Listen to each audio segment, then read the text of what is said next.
At least I think it's broadcasting now. Yes. Okay. Hello, everyone. This is ScribeLite, and I am on my streaming software, which I hope is actually working now. Let me check the channel, make sure that we're actually live. Oh, we are. Okay. Hello all. Thank you for joining me or listening or watching in the near future when you see this posted on my site or my channel. I am currently joined by, let's go down the roster here and make sure I get everything square. Irate Bear. Hello. Miss Misa. Hello. And away from keyboard is currently Gutenberg. So he'll come back hopefully in the next few minutes. For those not indoctrinated into our little circle of friends, would you like to introduce yourselves, Irate? Yes, I am the Irate Bear, resident Limp Bizkit fan, apparently. All-round degenerate and shitlord. Scribe is my good friend and helps me articulate arguments when I can't think of the correct words and often corrects me on such words as substantive. The inside jokes abound tonight. Yes. I make content very similar to Scribe's, except for I make fun of feminists, Black Lives Matter activists a bit more, whereas Scribe's a bit more serious than myself. I suppose so. And Misa, tell us about yourself. Well, I am Miss Misa. I am also a degenerate. I'm weeaboo trash. I'm a brony. I hate SJWs. I hate feminism. I hate intersectionality. And I just make videos complaining about things, basically. And Scribe is one of the only people that, tells me the responsible things that I should be doing instead of the stuff I always do. Jeez, you guys are making me sound like some old man parent or something. What up, faggots? You're the oldest in our group, aren't you? Oh, and okay, and last but not least at present is Gutenberg. Hello, Gutenberg. Are we live? Yes, we are live. Oh, sorry. We're going through introductions. You're the fashionably late one. Would you like to tell the audience, such as it is, who you are and what you do? Oh, I'm just some random dude from Pennsylvania. I don't know, puts clips together. It's kind of way to sell yourself, Gutenberg. My channel is important. I like you guys far more than I like me. Oh,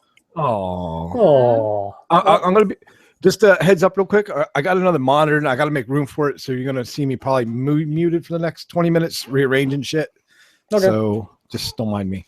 Okay, we can probably kill some time between now and then. Okay, so for those joining, this is as mentioned, my first stream, and I wanted to find not necessarily as an Oxford-style debate, really formal structure to things, but unlike a drunk stream or something where it's just relatively random, I wanted to at least have a framing device to start the conversation and sort of maybe call back to as we discuss things.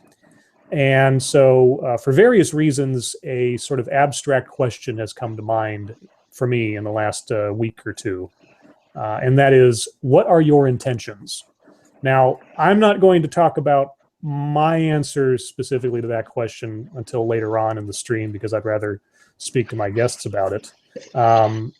But for the sake of starting things off, I will make Bear the center of attention because I know he likes that. Fuck off. You can make Misa.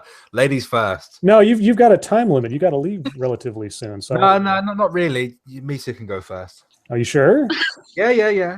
Okay, wait. Are you doing some passive sexism by being chivalrous towards Misa? Yes. Oh, okay. That's fine. Fuck off, Ben.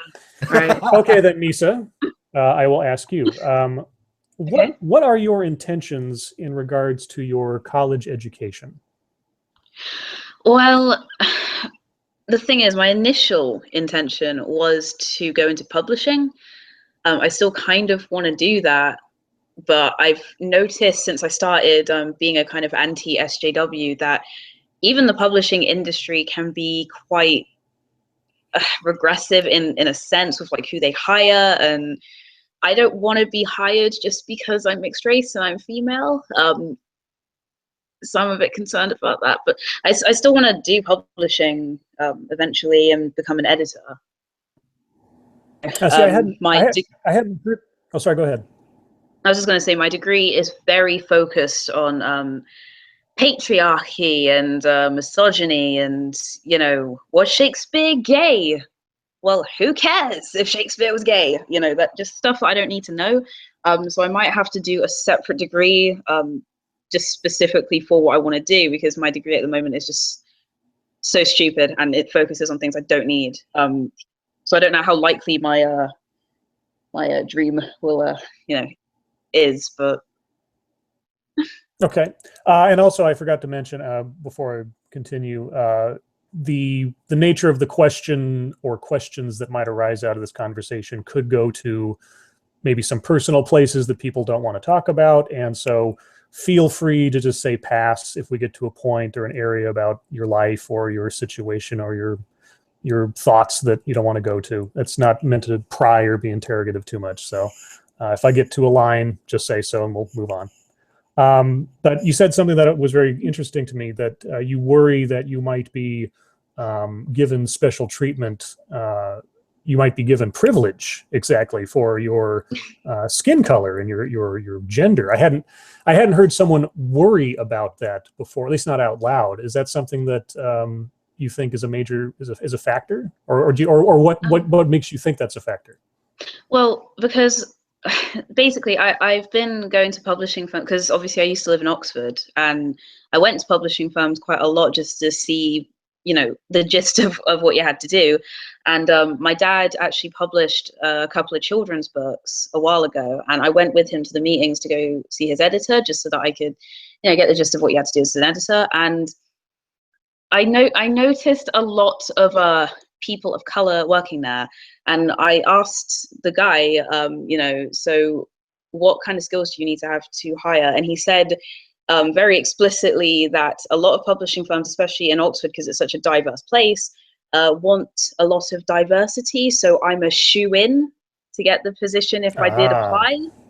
And from that point onwards, I was thinking, oh, so I don't really need to work as hard to get the position. I just need to be myself and I'll get in, basically. So since then, I've been worrying about it a lot. Now, do you think that's something that's endemic to the industry, or just that one place you happen to visit at?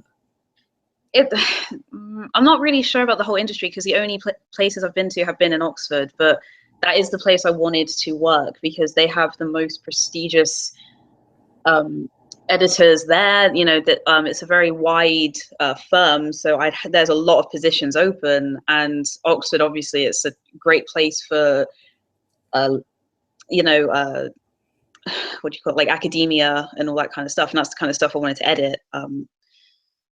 But I don't know if it's for the whole industry, but I'm getting the feeling that it might be, because Britain is becoming so ethnically diverse that it wouldn't surprise me, because Oxford specifically is just really kind of culturally diverse. But Okay, well, that's interesting. So if you were, what would be your ideal, let's say, you know, all the stars align and you got the perfect job that you'd want as of this moment, what would you be doing? Nothing. You just win the lottery and do nothing. Yeah, basically. If I did get the perfect job, I would be a top editor somewhere nice. Because, you know, not only do they get paid quite a lot, but their work keeps them busy, and I hate having nothing to do. So that'd be great for me. Any particular publication you'd want to work for, or any like realm of publishing that interests you most? I don't know, because for ages I wanted to publish fiction, and then I started thinking, well, nonfiction is actually a lot easier to edit, actually. So I have no idea. I haven't really thought about it. Yeah, nonfiction requires a lot less fact checking. Yeah, true. And so, and then sort of a side question, which you might have essentially already answered, but for specifically your YouTube channel, what do you intend for that to achieve, either for yourself or otherwise? I'm having a kind of YouTube existential crisis at the current time, because you're not the only one. No idea what I want. Yeah, I guess. Like I want to do it. Like I really want to just keep doing it just because it's fun. But I know this is such a YouTuber cliche thing to say, but I don't want it to become a job, and I don't want to feel like I have to do it. But Right. it is probably the one thing in my life that is fun to do, and it makes me feel fulfilled. So I spend so much time, working on videos and stuff that I enjoy it. But I guess I kind of just want to be a part of that battle against the regressive left in my own little way, even if I'm not that popular. Okay. Bear, did anything pop to your mind while Misa was talking that you'd like to ask while we're on the subject? No. Oh, okay, fine. I was just sat here giving myself a breast exam while Misa was talking. Bear, can you not touch yourself while we're on stream, please? Sorry. He can't help it when he hears your voice. Yes, I'm beginning to lactate. Do I have any questions for Misa? No. You didn't tell me that you were concerned about the possible positive discrimination that you may encounter when you go into the publishing industry once you leave university, which I do find interesting. Half our conversations are just us telling each other to fuck off. Yeah, that's true. That's true. No wonder why we don't get anything done. No, I don't think I have any questions for you, Misa, at this time. At this time, it wasn't. I'm not trying to make it an interview. I mean, I'm hoping it becomes a discussion, but I guess we'll figure things out. Okay, now then, Bear. Well, I've got you on. Similar question. Well, maybe not so similar. And feel free not to answer, of course, or not to cover it if you don't want to. Pass. Okay, that was easy. What are your intentions as a father? As a father, wow, that's a very interesting question. Again, if it gets too close to a line or something, just say pass and we'll move on. No, that's fine. That's fine. Since I started doing this and paying attention to our particular community and listening to various YouTubers talk about the subject of the need for fathers in the nuclear family and all this kind of stuff. I mean, I never even really considered the fact that I might be mentally damaged or have had some effect on my life because my father wasn't in my life growing up until I started, doing this. And I've learned a great deal.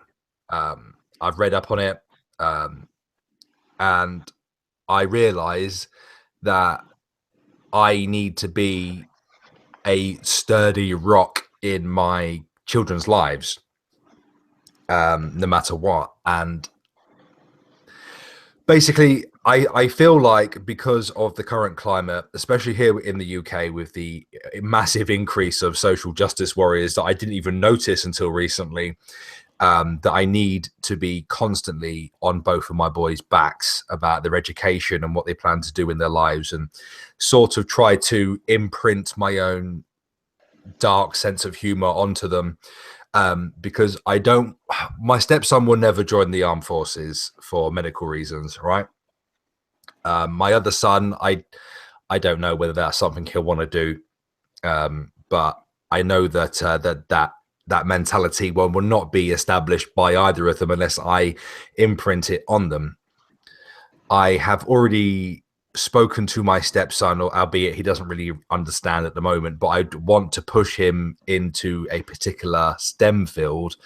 I want him to go to college. I want him to learn something that will put him in good stead in life. And I'm trying to harden him up a little bit as well at the minute, because he's a bit of a sensitive lad. Yeah, I got to imagine with I've heard about all these laws in the UK that are very, let's just say, detrimental to men in general. I can't even imagine what it must be like to try to, teach a boy how to be just to be themselves when the environment around them is so, well, against them just being themselves. Yeah, pretty much. And the US and the UK have very similar laws when it comes to child custody and things like that, even though that's not an issue for me. And hopefully that doesn't become an issue either. Wife's not now looking at me and scowling at me. I mean, should that ever become an issue, touch wood, it doesn't. I'd like to think that we both have the maturity to still have that solid rock, you know. My intentions for the kids, that's a very hard question to answer, really. I'd want to push them both into careers and lifestyles and cultures that I think would be best for them, if that makes sense. Sure. I mean, you know, Yeah. you want to guide them without like trying to completely control them. Yeah. I mean, I was pushed into a career I didn't want to at a very early age, and it ended very, very badly for me. What my stepson is, I identified his strengths early on, and that's why I want to push him towards something that's something maths and intricate and that type of work related. So something like structural engineering or architecture or something like that. I think he'd be good at because of his obsessive nature. My other boy, I'd have to wait until he's a lot older to identify his strengths to push him in a particular direction. My wife's making a current fist to hand motion. Yeah, he'd make a very good mixed martial arts fighter, I tell you. The amount of times that boy he just jumps on, he batters his brother. His brother's what, 9 years older than him, 10 years older than him, and he batters his older brother. He batters me. He's very much the polar opposite to his older brother. He's a roughie and he can take it. You know what I mean? Okay. Yeah, it's a hard question for me to answer without stepping over myself quite a lot. Oh no, I understand. Like I said, there was I'm kind of ambushing people with these things because I'm from what little I know about your guys' real lives and everything. I was just kind of curious about certain aspects that I didn't know about. And again, if we get anywhere that you don't want to go, just say so. I'm just being nosy. But I'll come back to the same question. Oh, Blood is here. Hello, Bloodwing. Hey. Hey, what's going on? Oh, not too much. How about you? Oh, not too bad. Hi, Dad. For the shape I'm in. There you go. Hi, Dad. Hey, son, what's going on? I'm good. How are you? So I'll get back to Bear in a second, but Bloodwing, why don't you introduce yourself to the audience at large? My name is Bloodwing. I'm the resident old fart in this part of the internet. There you go. Okay, well, that was... What more introduction do you need? Hi, I'm an old man. Right. Let's move on. That's right. So Bear, similar question I asked Misa. You covered this a little bit. What are your intentions regarding your YouTube channel? Where do you hope that it goes, or what do you hope to get out of it? I don't know. Okay. Excuse me. Sorry. When I first started doing YouTube, I found that it helped with my mental health disorders that I have, and it's very much a hobby, and it keeps me occupied, and I have goals, and I think it's before then I didn't even have any direction in life. I had no goals, and I think having a direction is key to sanity. Sure. It certainly applies to me anyway. Yeah, nothing helps a disordered mind than a little bit of order. Yeah. So, I mean, if I grow if I continue on the path that I am now, growing at the rate I'm growing, then amazing. I'll be able to contribute towards my household bills. But other than that, I'm enjoying taking the fight to the feminists. I just like making people laugh. That's why I started YouTube in the first place. I just wanted to entertain people, and I hope I can do that for as long as I can, really. Cool. If I could make it a lucrative career, awesome. That helps my wife out with the bills, Mm-hmm. I don't think that I'm going to be the next PewDiePie or anything like that, but now you never know. Dumber things have happened. Well, that is true. That is true. If you come out and drag, Bear, you might. What's that? If you came out and drag, you might get as many subs as him. That is true. That is true. I mean, that is going to happen at some point as well. Yeah, you could leverage all the transphobic guilt in order to get some attention wearing a dress. Okay. Yeah, that is something I actually plan to do at some point, actually, when I eventually decide to face reveal. But no, my YouTube at the minute is for me to entertain people, to make them laugh, and to keep my sanity. Okay. Let's move on to our Gutenberg. If he's on, are you? Yeah, I'm here. What's up? Okay. So now it's your turn to be on the spot. If you don't. Oh mind. no, sorry. I don't know how much you heard prior to this about the format of this little thing of mine that may or may not be a disaster. But I'm in it now. Go okay. ahead. What's the question? The question is because I know very little about your real life other than this, so I'll just start with the second question first. What are your intentions regarding your YouTube channel and the videos you make? I really don't have any intentions, to be honest. I just one day started uploading. I have no goal, no aim, no direction. Well, something must have motivated you. Yeah, I started watching compilation videos, and I just really enjoyed them. And I was like, I got the software to do this. I got the computer. I got everything I need. I mean, I can do the same thing and maybe produce shit other people would enjoy. And I just started, but I have no real direction, no aim, no goals, no nothing. This can go away tomorrow. I mean, I'll be fine with it, honestly. So you're not looking to make it into a career or anything like that? No. I don't expect anything from it, honestly. It's just something for me to kill time rather than play video games, to be quite honest. So that's the satisfaction you get, just sort of having just a hobby to have a hobby? Well, I don't know if this is quite a hobby. I guess in terms of occupying one's time, it is a hobby, but it's just something, I don't know. I guess I never really sat down and thought about it. Okay, that's fine. Like I said, I have no expectations or anything. I was just curious. Part of what inspired the question for this stream has been, well, a lot of things going on lately. A lot of people, for example, assuming or speculating on what Trump will do. What are his intentions? What are his motivations? What will he do? What won't he do? Things that have happened in the last week in our, I guess, our realm of things, people getting their channels taken down or electing to take their channels down. What were their motivations in doing so and all that kind of thing, or what was behind the scenes and all that?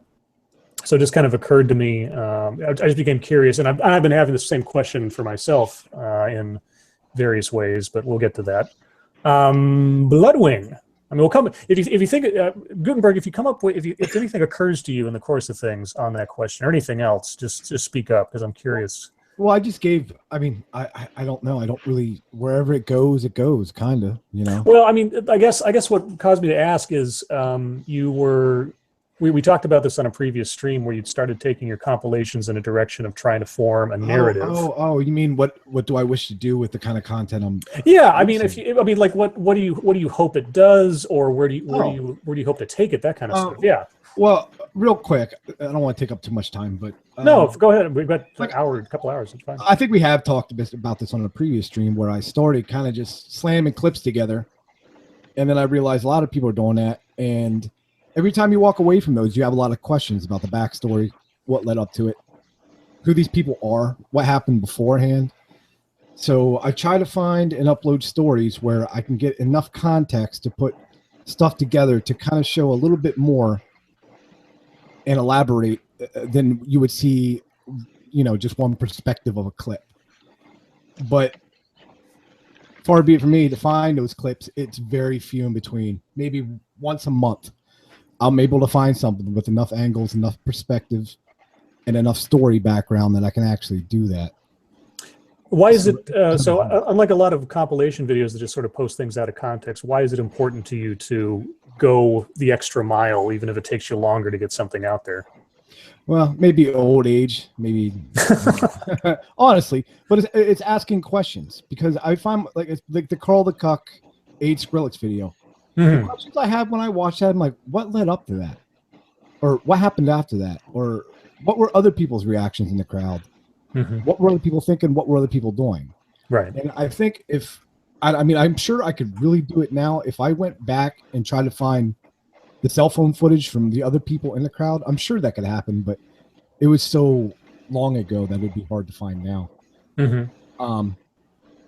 But if I were making the videos from back then, I would try to find all the cell phone footage, Facebook posts, Twitter posts from everybody around that little circle of that incident, and try to blend it together to kind of give a perspective from different angles of the story instead of just the Alex Jones InfoWars camera view of it. Do you know what I mean? Mm-hmm. So when I watched that clip, that's what I have in my mind. I'm like, what was going on beforehand, and everything I just said a minute ago. Sure, I haven't seen anybody else do that kind of stuff, so I thought maybe that's something that other people would enjoy. And I've only been able to do it with 3 or 4 stories now because, like I said, trying to compile that amount of footage and acquiring that amount of footage in Facebook posts, you know, and the whole fucking it takes a lot of time just researching and finding and Googling and talking to people, messages, trying to just acquire the information. The amount of time that goes into something like that is very long. Sure. Longer than it takes to edit. I'd rather be editing. Yeah. But like I said, that's the kind of angle that I would like to do, but that shit doesn't come up very often where a big event like that happens. Yeah, I mean, it sounds like you've got. I mean, even if they say you're not have any intention or any goal with it, you sound like a lot more like you have the heart of a documentarian at the end of the day. I always like documentaries. I'm a fan, but I don't know if I have the attention span to sit down and do. I have the attention span to do a 10-minute video. That's about it. Oh, sure. No, I understand. But like I said, the direction as far as my channel, dude, I mean, I could be uploading ant videos next year. I don't know. Like I said, I got this weird thing about ants. I don't know what it is. That was the other thing. Well, I mean, there's not quite an intention thing, but this is a little known fact. You are obsessed with Canadian ants. I am obsessed with ant documentaries in this channel called Ants Canada. That dude is a fucking hero of mine. Now, he's got like fucking 10 million subs. Come on, I can't be the only one. No, yeah. I mean, ants. Yeah, apparently not. But I just hadn't. I've never heard of an ant aficionado before. I don't know. I used to blow them up with firecrackers when I was a kid. Now I want to put them in a little container and look at them. I got my ant farm yesterday. It came, but evidently, you know how hard it is to buy an ant queen? No. Evidently, there are fucking tons of red tape. You can't import them over state lines. You can't mail them. You can't do this. You can't do that. So when I Googled how to get an ant queen to start my own colony, the first thing that came up was look for ants, dig a hole, find the queen. I'm like, what the fuck? I don't want to do all that. I want to buy these shits and throw them in a fucking tank and let them go. Out here with the fucking shovel trying to get me to dig shit. Fuck you. So evidently, I'm going to have to go onto the dark web and try to find a fucking ant queen. Import this. How big is your ant farm?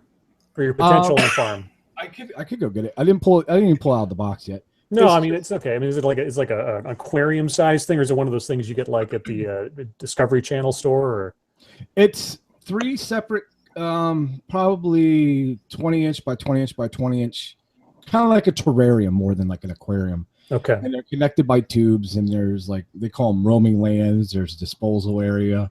Wow. There's I know. Then there's the feeding area. Dude, it's I don't know, man. I'm getting obsessed with this shit. I wonder. I can see Gutenberg reenacting the movie A Bug's Life. Oh, no, I never seen it.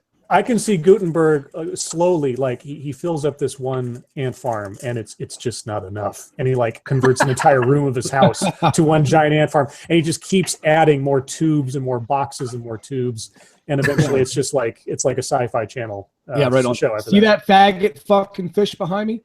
When that fucker dies, that thing's getting turned into a fucking. I hate that fucking fish. He's been alive for 5 fucking years, and I feed that shit every day. I try to overfeed him a little bit, try to fatten him up, hoping he'll get diabetes or something. He will not fucking die. He will not fucking die. I mean, fish get diabetes? Don't take this wrong, people in the chat. I don't want to kill my fish, but Jesus Christ, I thought they had a lifespan. Here I am, 4 years. I thought it'd be a year. I thought it'd be it. He's still fucking here. And how many insurance policies have you taken out on this fish? None. I'm about to flush him. Oh, okay. He's too big though to probably club with. You can't even eat these fucking things. Yeah, probably wouldn't be all that tasty. No, he's an Oscar. He's an Oscar, and I don't know. According to my Wikipedia knowledge, you're not very good at fucking eating. Look, I Googled it. You have to say you looked this up. It's like, is it worth it to eat the guy? Yeah, I did. Fuck him. He's going soon. I'm gonna give him away. I mean, I like him.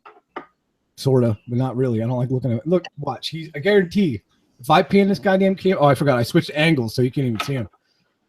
Look, I guarantee when I shove the camera over that way, he's fucking staring at me right now.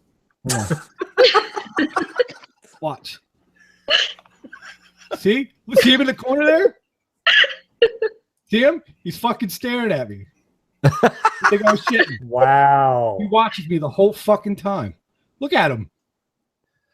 I just have this image in my head of when Gutenberg gets drunk as fuck on a live stream. When he gets up, he turns around and shouts at his fish all day.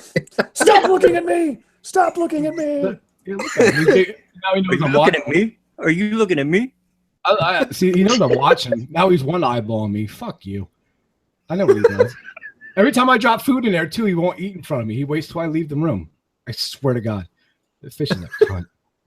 Oh, hey. From ants to fish to a bloodwing. Hello, bloodwing. Geez. I know, Geez, right? sure. What an introduction. What an You introduction. Put me after the fish wrangler. What a tough act to follow. I was about to say, how you gonna beat that? So I just like Gutenberg to a certain extent. I know very little about you personally, so I'll start off with your YouTube channel. What are your intentions regarding your YouTube channel? Well, I've honestly already surpassed what my initial intentions were. I was just going to put my voice out there. I had found this area of the internet, if you will, and didn't figure anybody really want to listen to me. And with a conversation with Suit Yourself, he kind of talked me into giving it a shot, and I did. And lo and behold, there's a few idiot people out there that like to listen to me ramble on. But I enjoy this a lot. So regardless of how big or where I go with it, I'll keep going. If I can get where I can make money, that's great, because Lord knows old BW is poor as a church mouse. But, BW. I love that. yeah. So, I mean, the money making, that's why I made my second channel, which I really got to pay more attention to. But Oh, what's your second channel? I don't know about this. I've got one of those scary story, creepy pasta type channels. Ooh. But, when I was growing up in the 60s and in the 70s, every market had their own horror movie host. Late night on Friday nights, and it was usually some dude in really bad makeup, really campy jokes. And I've tried to make a play on that. So in between the scary stories. So you put on a scary story voice when you do it? I use Audacity very heavily on that voice. So yeah. So if you don't mind me asking, what was your realm of career for the majority of your life? Oh my!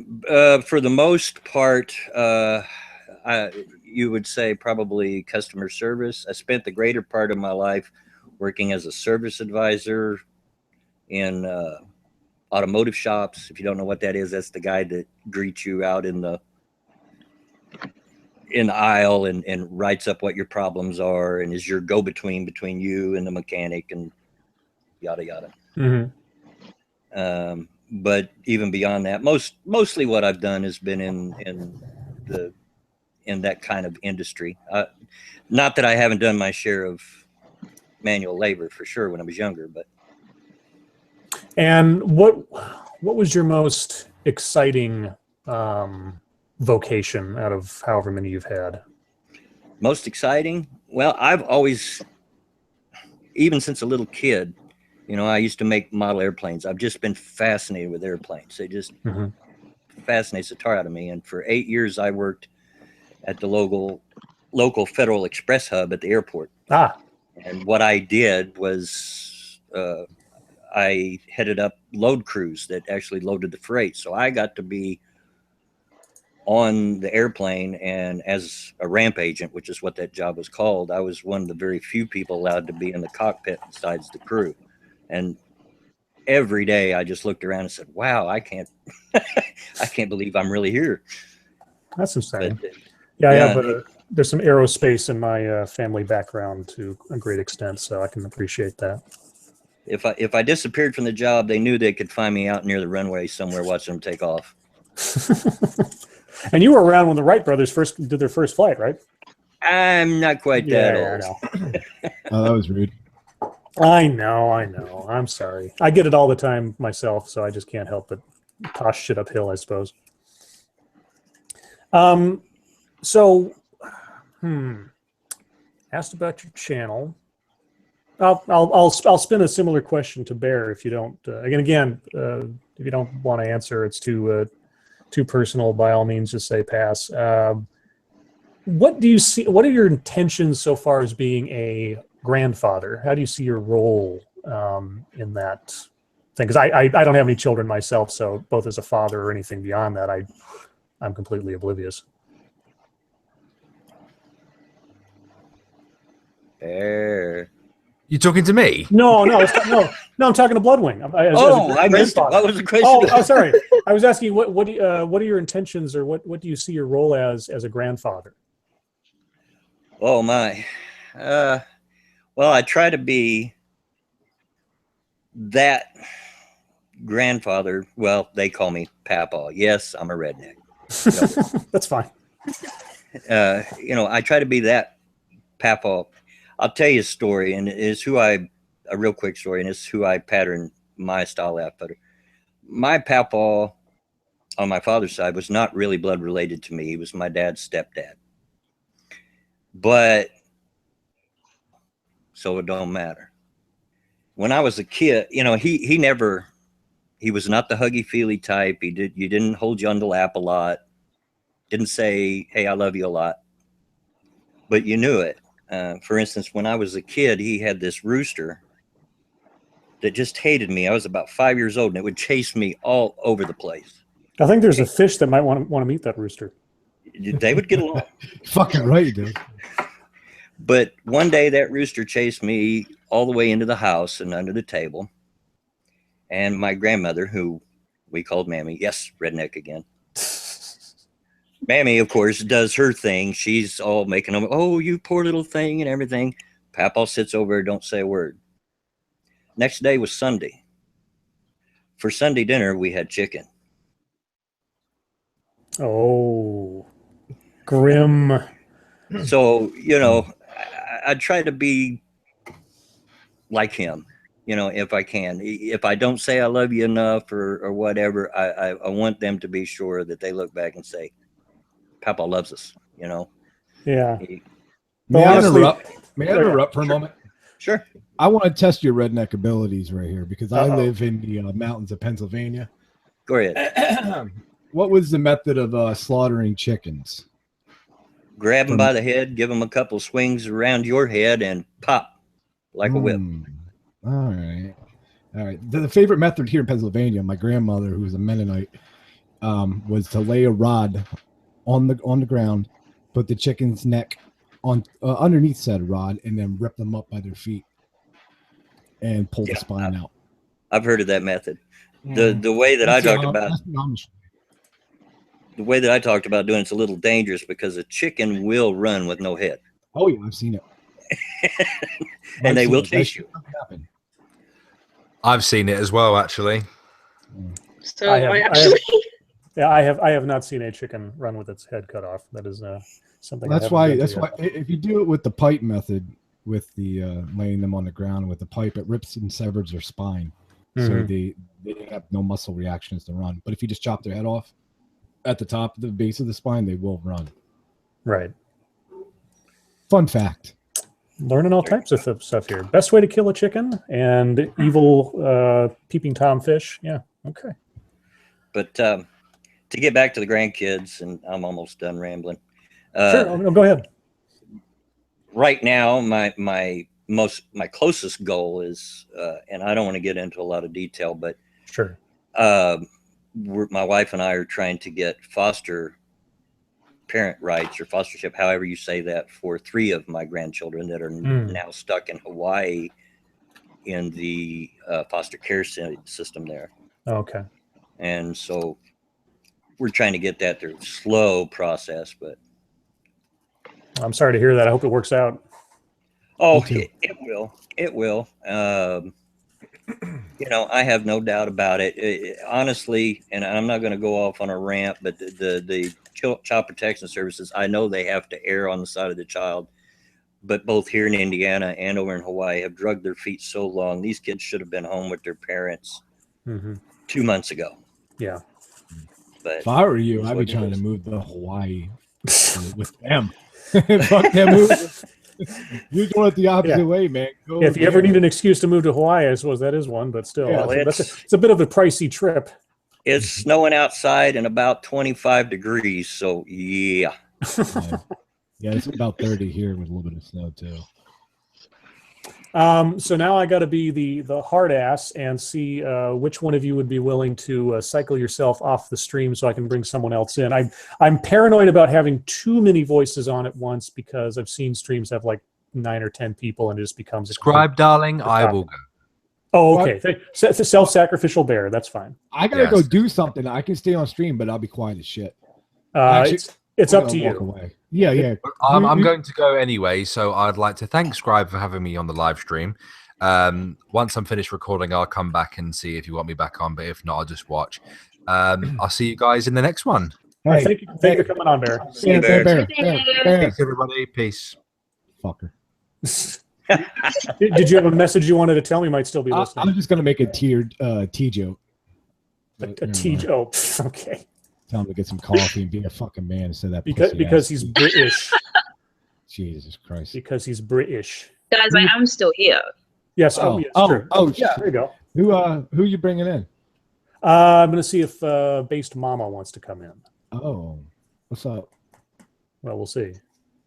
I send her the link. We'll see what happens. And anyone else in the chat that might want to join up, send me a message on Twitter. I can't promise, depending on the time limit here, because I'm trying to keep myself to 2 hours max. I don't want to go too long and don't take up too much time. Oh, what are you laughing at? Bear's still in the chat. Oh, yeah, he is. Oh, poor him. People talking about him. I know he hates it. Let's see. Okay. While we wait to see if Based Mama decides to show up, I'm now guilting her a little bit if she's listening. Let's see. I was going to ask somebody here a question and it completely escaped me. Does anybody have a question for me? I'll put myself on the chopping block. What are your intentions with your YouTube channel, Scribe? Yeah, well, that was the one I was sort of prepping for, sort of the motivation behind this entire stream, or at least the theme thereof. Sorry. No, it's not, it was inevitable, and I'm bound and obligated to answer it. And I put a lot of thought into it, obviously, so much so that when I tried to game this answer out in the last day or two, it always turned into like a half an hour monologue. So I don't want to turn into that. But so I'll try to keep it really brief. There are 2 separate answers to my YouTube channel and why it is. One of them is very short and one's a bit longer. The short one is when I first had my sort of critical thinking, skeptical awakening was due to 2 individuals from years back. The first one was Keith Olbermann, who was one of the first, and at the time only, journalists or news people who actually spoke up against the Bush administration during all the craziness that they were doing after 9/11. His style and his eloquence was very inspiring to me, and also sort of brought into focus a lot of things that I hadn't been thinking about as clearly. And secondly was Christopher Hitchens, obviously, in his latter years of his life doing the debates against religious figures, and his style and his ability to deconstruct a claim and sort of think clearly on things. I don't idolize either of those 2 guys. They both have aspects to them and things that I don't agree with, but I really appreciate them as having sort of given me a reason to think a little bit more clearly about stuff. The longer answer, and again, I'll try to keep this brief. I have lived most of my life with anxiety, depression, chronic. And consequently, anybody who knows what it's like to live with those things, your emotions are turned up to the max over little things and sometimes over reasonable things. One of the problems with that is, since everything is turned up so high, the volume of your emotions, you become very suspicious of your own emotions and thus suspicious of your own motivations. I spent a lot of time trying to manage what was going on inside of me to ensure that it didn't spill out into the real world. And I did that without any help or medication or anything. I tried to avoid that for, well, most of my life. And because I'd always have to question, like, well, am I reacting to this reasonably, or how much of my reaction is fueled by chemical imbalance versus something that's actually reasonable or rational? And so when you're constantly second guessing yourself and trying to make sure you're performing or behaving along a line that makes sense, you're having to question your own motivations, you question your own intentions. A couple of years ago, when I finally gave in to getting help, because I was living, but I wasn't really living the way I was, things became far, far, far more manageable. I really lucked out with the help I got. Consequently, all of those internal mechanisms and infrastructure I had built up to sort of double check myself had less to do. And so the question, like the old question is, where does the warrior go when there are no more enemies? And over the last couple of years, my questioning of things has turned less inward and more outward, which has gone along with a lot of what's been happening in the last couple of years in society. And almost corresponding to my getting better to that point, Gamergate happened. And, you know, I could go on for hours about Gamergate, but that was sort of the, wow, I can see up close and personal how something can be presented one way, and then the media and the world at large can take it and twist it around into something else. And so I think my YouTube channel and just sort of articulating my questions against authority figures and people that are speaking from a place of certitude is a extension of my moving beyond internalizing my questioning so much and going outward. And I hope maybe in some sort of egotistical way that my videos or something that I may do might inspire somebody else to think critically, not think like me or agree with me 100% or anything, but just maybe help inspire them to look at things and ask why. Like with the video I did a couple days ago, just this lady putting all these graphs out and not giving any explanations behind them, just like, here's some information and I think it's bad.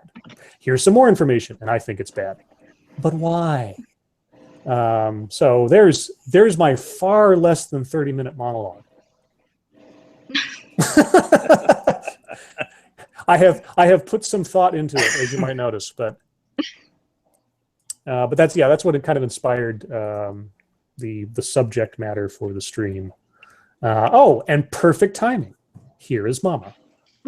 Hey, sorry. My fiance okay. called right as I was trying to get on.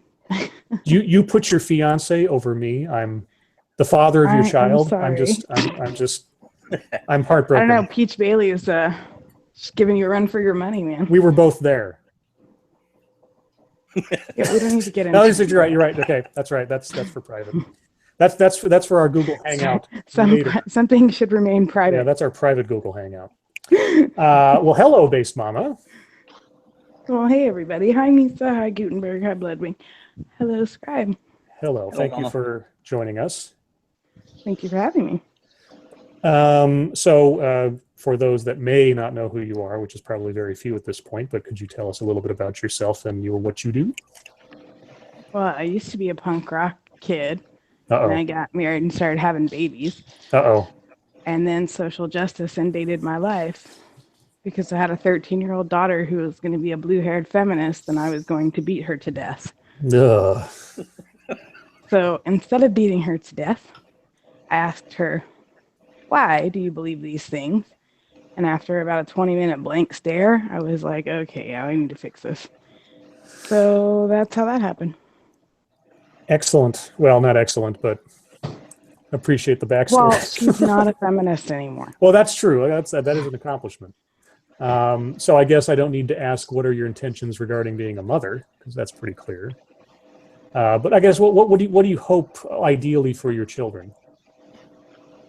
Honestly, I hope that they are shitlords. I mean, the whole way, the path of the shitlord, to how you become that is by hearing something and going, that doesn't sound right, and then doing some research on it. So it's really about critical thought and questioning things. And that's what I want my kids to do. I love the fact, just an aside, I love the fact that the whole shitlord thing, I believe, really gained prominence out of Gamergate, because one of the journalists that were talking about the gamers called them shitlords. And I love how something that was meant as a pejorative has become like a compliment, a badge of honor. I just find that very funny. It is our pride. It is our future. Shitlord pride. That's right. Worldwide. Where's our parade? Where's my flag? Oh, we do need a flag. Oh, it can't be just various shades of brown, though. So I'll ask you the same question, because Sit down, little bear. I'm boring like that. Little bear, what? Irate's there? Outside. Oh no, my son. Okay. I get around, man. I told you that. You call your son Little Bear? I do. I see. I always remember the Indian in the Cupboard. Do you remember that the book series? Yes. Yes. But I also remember the little bear that wore a box on his head and pretended that he was in space. Okay. So yeah. He did that when he was about 1.5 years old. He was an astronaut. And it made me laugh. So. Is that how he said astronaut? He did. Astronaut. And so, well, I've just been calling him Little Bear. He actually got the name because he was born with a congenital defect. It was a lower urinary tract obstruction. And only about 4% of kids who have them survive them. Oh, geez. And he's one of the lucky ones. Oh, that's good. I'm glad. Yeah, he got called Bear by his big brother because he was strong, like a bear cub. Ah, okay. So that's how he got Bear. So I like all my bear YouTubers, because yeah, we have a lot of bears out there. I've seen brown bear, I've seen irate bear. There's bearing. There's God, I can't even think. There's all the patriarchy bear. Patriarchy bear. Yeah, there's the entire animal kingdoms out there. I wonder, sort of a side question, I guess. Why do you think so many people err on the side of having animals as their representation? It's their spirit animal. Think so? Okay, well, okay, but he needs to come inside for a cookie. Sorry, I give my kids cookies. You give your kids cookies? How awful. I'm like a terrible mom, right? Jeez. So what do you hope to do with... and have hot chocolate. Come on, hurry up. Hot chocolate and cookies. We're going to have to call Child Protective Services on you. I'm sorry. I know. I gave my kids sugar. Yeah, well, that might be... At this point, that is abuse. I was about to say, you might be shooting yourself in the foot doing that. They handle it okay. I do the raw sugar, actually. You just don't do refined sugar. They tend to be okay. Because I'm Cherokee, so we can't, we lack an enzyme to process sugars, which is why we should not drink.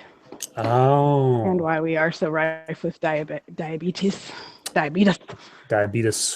Sorry, I can't even say it right now. My mom is a diabetic, and I can't say diabetes without really thinking about it. That's okay. You can say it like Wilfred Brimley. We won't judge you. It always comes out diabetes. So what are your intentions regarding your YouTube channel? What do you hope to accomplish? I have very clear goals. PewDiePie is going to leave, and then I'm going to take his place. And I'm going to be the queen of YouTube. So you want those, what's he at now? Like 50 million viewers or subscribers or that's something? his goal. Yeah. See, Which is ingenious. I'm sorry, but that's so ingenious. Do you have any idea how incredible that is to say, if I get 50 million, I'm going to quit? Yeah. Because even if you hate him, you'll sub to him because you hate him. Well, I'm not sub to him. I never did, but that's just me. Well, I'm just saying, that's awesome. Even if you're like, oh, I fucking hate that dude. Yeah, let's get him subs. Oh, yeah. Or if you really like him and you just want to see what the hell he's going to do after that, either way, he just gets more famous. I'm like, damn, that's genius. Yeah, well, that's how Trump won. Yeah, that's true. That is a strategy. I mean, there's a pattern to these things. I always thought Trump won just because he could make people say the truth by like getting a small detail wrong and then watching them like hop all over themselves to prove him wrong. So they end up having to tell the truth. That shit's genius. So, do you have any high-minded, aside from just becoming super famous and becoming queen of YouTube, do you have any other intention for your channel or the videos you make or anything? It's never going to get any more intellectual than it is. Well, geez, don't sell yourself short or nothing. A lot of people are like, you could really like do a lot of intellectual stuff. And I'm like, no, because one, I like the way other people do it better. And they're more well-spoken than I am. And two, that takes the mom aspect almost completely out of it. And that's what my whole channel is about. I'm just a fucking mom on YouTube. Is that important to you to be seen as a mom figure? Not necessarily as a figure, but that's the basis of who I am. I didn't pursue a career in law or medicine or anything else that I wanted to do for a while because I always wanted to be a mom. Okay. I didn't really want to be anything else. So college was a total fucking waste of time for me, by the way. Do you have, again, if I get too personal, by all means, just say pass. Did you come from a large family? Is that what inspired you to want to become a mother, or? Well, I'm the baby of 7. Oh, okay. Okay. But really, I was, even as a little kid, my mom used to call me Smother Goose because I would smother other people's babies while still a baby myself. That's not legal. Don't smother babies. I like take care of them to the point of, frustrating suffocation. Like I would be like a year and a half old trying to carry around newborns and stuff like that. Sure. So I think I just always was meant for this, and I definitely never wanted to do anything else with any kind of seriousness. What's up, baby? Just an FYI, some babies deserve to be smothered. You can drink some more milk and get another cookie, I think. Just one more. Are you talking about Hitler, Gutenberg? Whoa. How'd you go from... Well, whenever I hear somebody say like, oh, it's sometimes it's moral to kill a baby, they usually bring up what if you could go back in time and, kill Hitler before he became the power or something. That's where my mind goes. I'm an immediate Godwin's law. You wouldn't law have to, though, because you would just have to not raise him to be a psycho. All right. Well, if those damn liberals would just accept him in that goddamn art college. That's right. Yeah, who knows if he'd... Jesus Christ could have prevented 60 million deaths. See? Liberals have been fucking the world up since 1933. Just 28, technically. But whatever. Oh, whatever. So yeah, wait. We don't want any intellectual stuff here. That's not what you do. That's what I do. You're dropping actual facts. It's bullshit. Yeah, I kind of think about how, like some of the videos I do, like how high-minded do I want to make these, or do I feel like I'm doing enough research? Because I look at guys like Sargon or Teal Deer or Dr. Randomer Cam, and I'm just blown away. I just like I wish I was as well read. I wish I was as well educated on history so I could make parallels and things like that. But I just yeah. But that gets kind of boring after a while. Like, I know that sounds shitty, but it does. And there's a lot of you can even tell when a content creator is getting bored with their stuff because they're just like, whatever, I don't even care anymore. Here's the facts. Go look it up. So having a humorous outlook, I like the way you do stuff because it is intellectual, but it is also funny. And that's what makes it entertaining. At the risk of being self-centered for a second, am I funny? Because honestly, and I don't mean this as like self-deprecation just for the sake of knocking myself down, I don't know that much of what I do is all that entertaining, but I'm my own worst witness, so. I like it. I find it hilarious. Okay, well, thank you very much. It's hard to impress me, so there you go. I don't think Jon Favreau is funny. Oh God, he does right. great. I said it. He directs great movies. He's not very funny himself. I have no clue who that is. Iron Man director, Swingers. Yeah, Yeah, he did. What did he do instead of Iron Man 3? I'm forgetting now. He went off and did something else. Did he play in like a whole bunch of like mobster B movies and shit? Yeah, he has been a character actor in some other movies. He played Tony Stark's assistant in all the Iron Man movies. Oh, okay. Yeah, Happy Hogan, and he's gone through several weight fluctuations. But no, he's a really good director and a really good writer. As just sort of a funny guy, I guess it depends on who's directing him. I mean, in Very Bad Things, he was kind of funny, but that's a movie that has a very Yeah, but he played the straight man. He can play a straight man, okay. Yes, he can. Yeah, being the actual funny guy is probably not his bailiwick. Oh. See, I didn't think Vince Vaughn was all that funny either. I liked Swingers, but I found him to be incredibly annoying by the end of that movie. I have a problem with Vince Vaughn. Well, not like a problem like he's a bad guy or something, but ever since he did the Psycho remake, which is a long time ago, like the guy made a shot-for-shot remake of a classic movie, which seems like the most redundant thing on the planet, and it is. Has that ever worked? I never saw it. I always with all the remakes, I always thought the better thing to do would be find a movie that had a great premise but had a lousy execution. Remake that. Why visit on a property that doesn't need to be touched, like Ghostbusters or something? Do you remember the movie Blank Check, this old Disney movie? No. Yep. At all? Okay, so yeah, this little kid gets hit by a car. Some mobster guy writes him a check and runs away rather than get caught. And the kid fills out the check for like $1 million or $2 million or something, and he spends all his money. Okay, silly, stupid Disney movie. I always thought, take that script, change nothing about it, but cast Zach Galifianakis as the kid, and just run with it. Just like do something completely ridiculous. Be hilarious. Yeah, just do. I mean, just and because the audience would be in on the joke at that point, or just find a bad movie. Like I don't even know, like Mars Attacks. I always thought Mars Attacks could be a really much scarier movie than what Tim Burton did with it. Have you ever seen that movie High as Shit? High as shit. No, It is absolutely hilarious. never heard of it. I was like 18. We laughed the whole way fucking through it. Who's in that? Were you high as shit when you watched it? Yeah, hell yeah. My first 30 years on this fucking planet, I was high as shit every fucking day. Who was in this movie? I've never heard of it. It's just like I haven't seen it in years, but it's just like a cartoon movie. You never heard of Mars Attacks?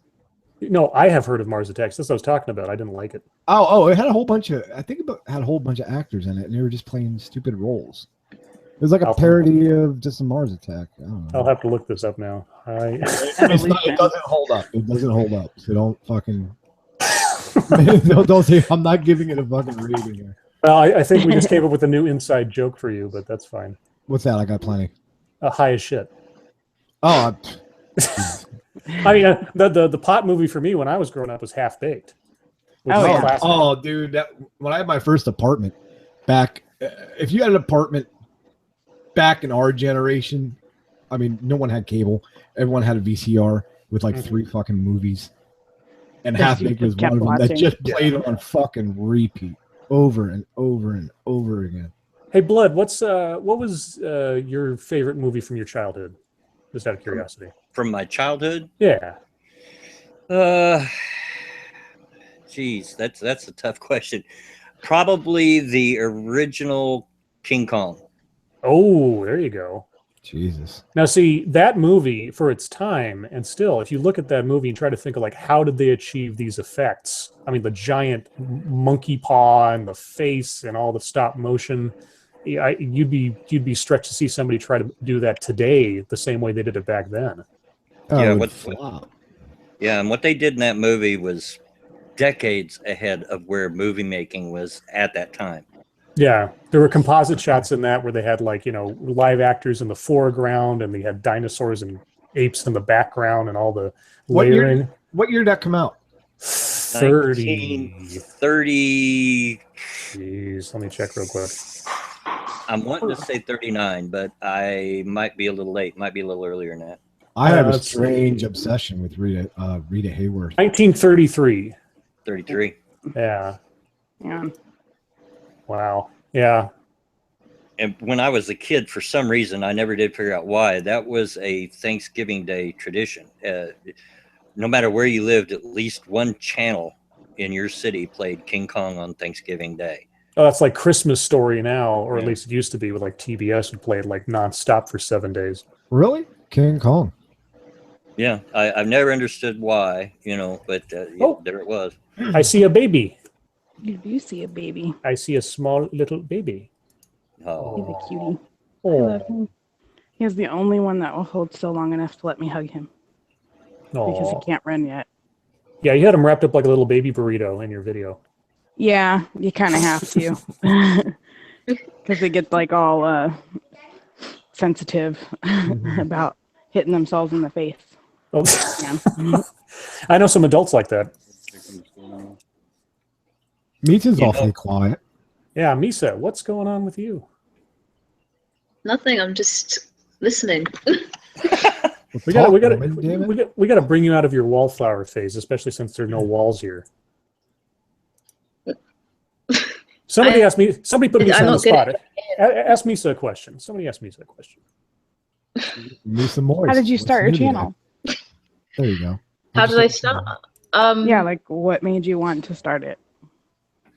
I actually kind of snapped because I at my uni I started going against the whole progressive left narrative, and I had a lot of fights with people at my uni, and I had one which just made me crack, where I had this long Facebook argument with somebody who actually he lives in Indiana, I think now, but he used to go to my school ages ago, and we used to be cool and everything, and then we just got into this huge Facebook fight about and me talking about this feminist called Andrea Dawkins, who I learned about when I was in school, and she is Ooh, so Dworkin, crazy. Yeah, like Yeah. she thinks that all heterosexual sex is rape. Like Mhm. she's so crazy. And he was basically saying, yeah, well, the thing is, Andrea Dawkins doesn't represent all of radical feminism, and blah, blah, blah, blah. And he ended up basically saying, you don't know anything about feminism, because if you did, then you would be a feminist. And it was just like, I'm so done with this crap. And I just turned on a camera and was just like, do you know what? I'm gonna take the piss out of feminism because I'm so done. And that's how it happened, basically. We're going like comic book superhero origins now. So, Mama, how did you do your first video? What happened to you? Were you bitten by a radioactive baby? No. My daughter asked me a question that I couldn't really answer in detail, like over the phone with her. So I made a video about it. That What was it. What was the question, if you don't mind? How I left Islam, Oh, okay. or why I left. Sorry, I'm going to be baking. She just wanted to know like what happened and why I wanted to leave, and like why it was important to maintain free speech, because again, like she was kind of wanting to go the feminist route, and she's like, hate speech is bad, and I'm like, there's no such thing as hate speech. 'Cause I hate that. That's hate speech. That's hate speech.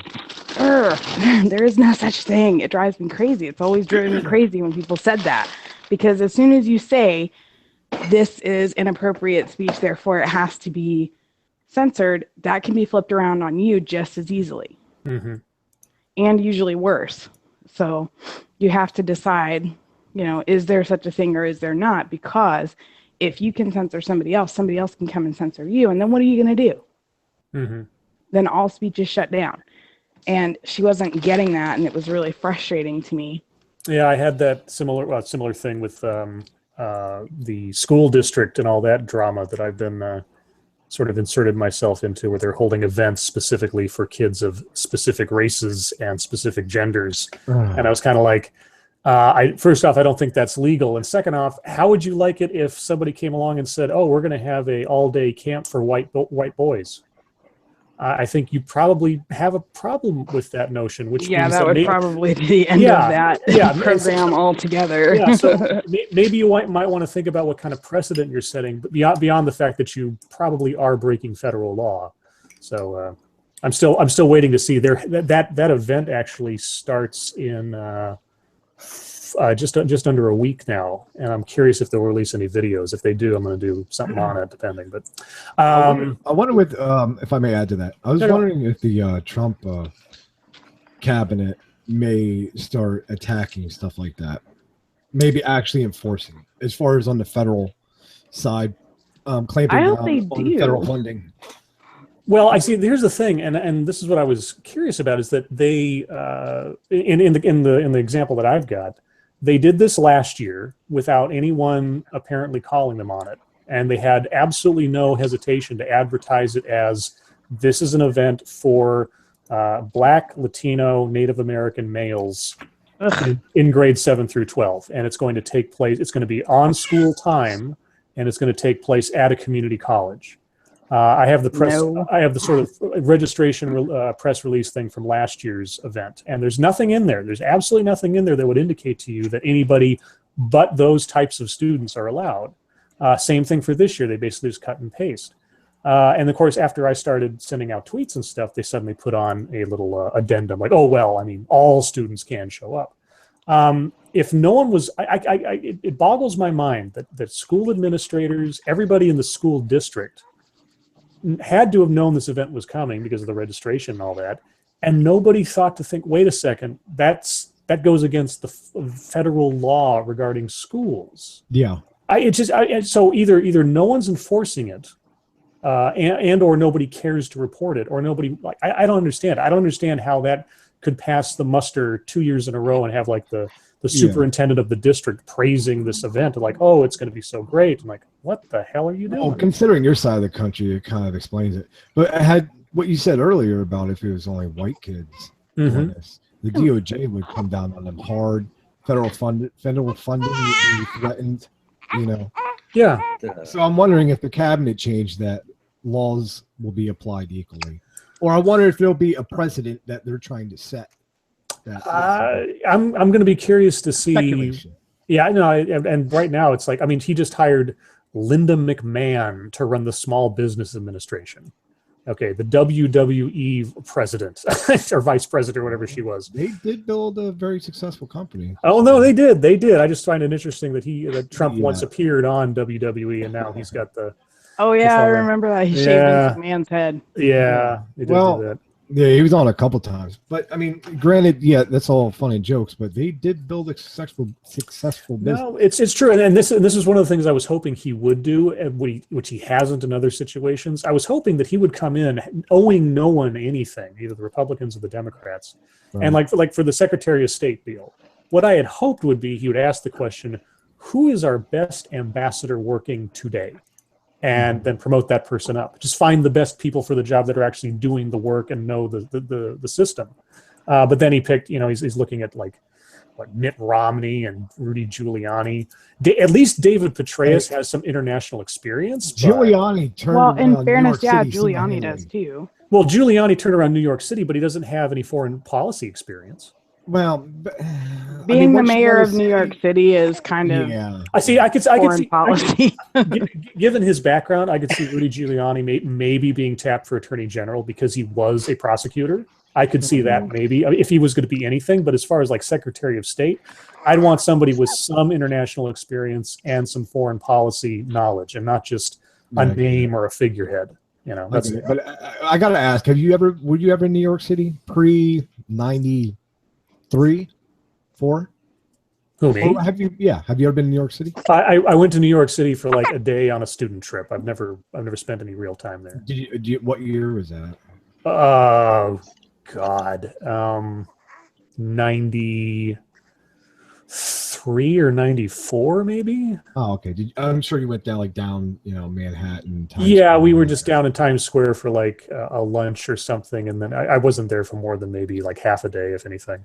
I go every year. My parents used to always take me. They really loved the Broadway shows and everything. And I still, to this day, go every year. And the difference from the 80s up until about 94, what Giuliani did, Times Square used to be nothing but peep shows and fucking degenerates. And there were spots in Manhattan where you couldn't walk safely at night.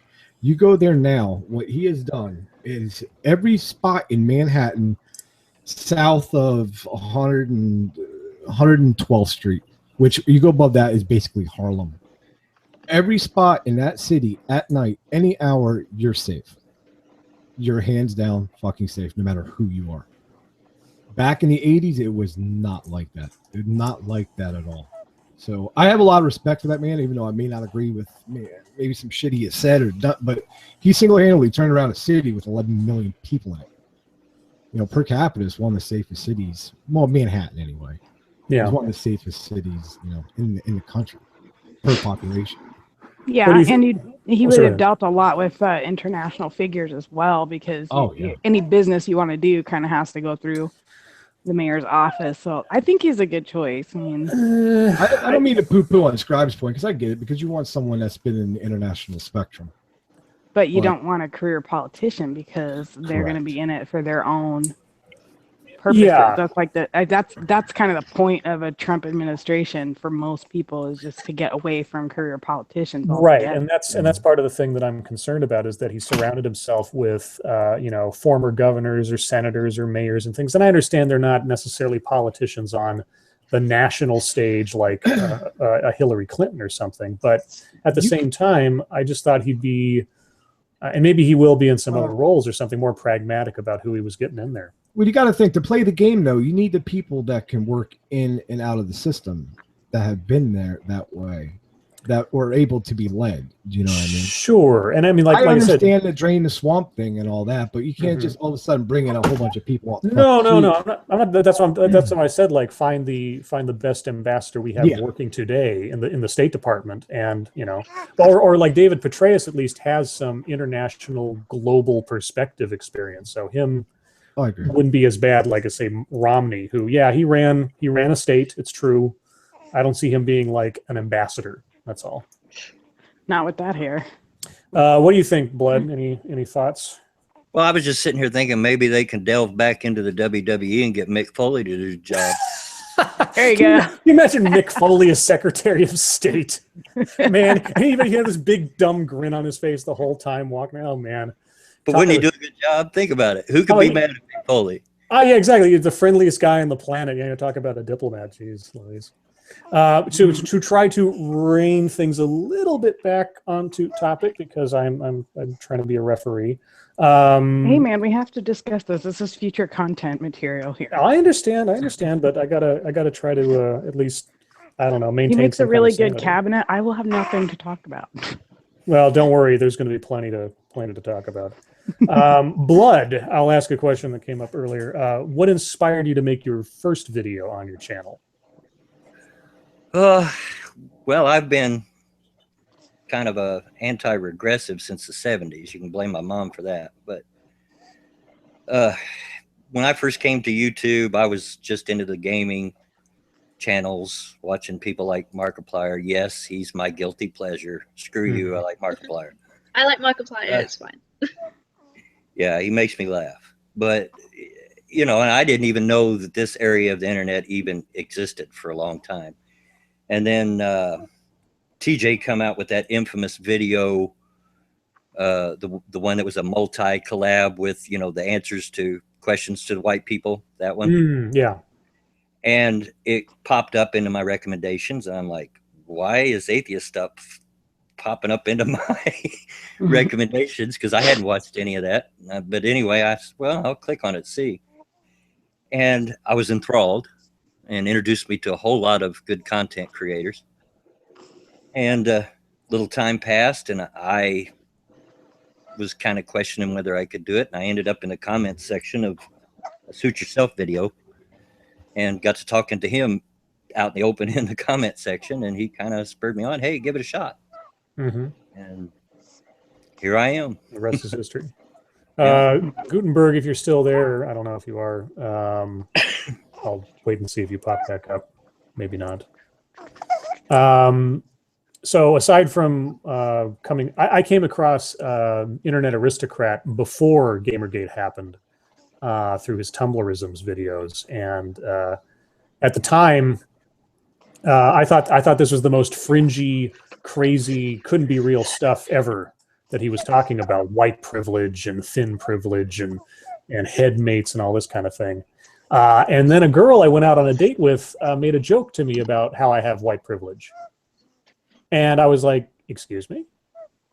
Because it took me a second, because I thought, it was almost like somebody had taken something I thought was fiction and brought it into the real world. And she was like giving me this smug little smile about this kind of thing. I was like, yeah, no, goodbye.